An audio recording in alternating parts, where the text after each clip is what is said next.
people who have a difficulty in an interaction, in interpersonal conflict, and they come to me and they say, oh, I'm in this thing, and every time it happens the same way, and I can't stop it, and it just generates all this angst for me, or anger, or sometimes I overreact, or I disproportionately respond.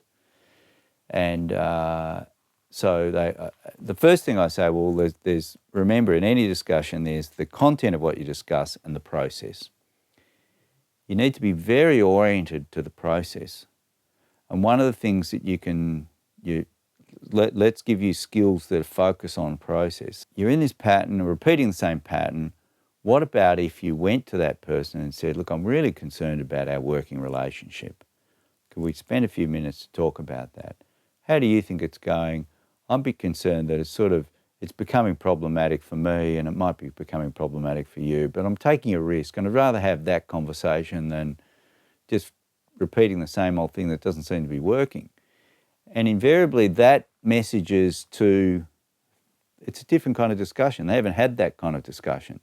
But it is a bit risky, because it could turn pear-shaped, and then it could escalate again. And the person might say, I don't know what you're talking about. There's nothing wrong with me. And then, okay, well, that was a risk. It was worth taking. It didn't deliver anything. But normally it does deliver something, because it's an invitation for the other person to say, please speak your mind. I want you to tell me if I'm making an error and I keep making it and you don't tell me, I'll just get better at making the same error. So it's a different kind of conversation. It's a difficult conversation of a different kind, but generally reveals something.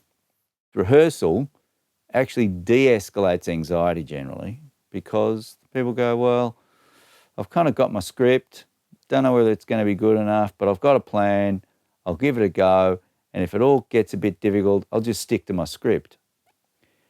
And then they just go there and they deliver their message, and and as long as they give themselves the Academy Award, they've done it as best as they could. Then they say, well, I couldn't ask of myself anymore. So that's script where you've rehearsed something, and then you've gone out and you've tried it out.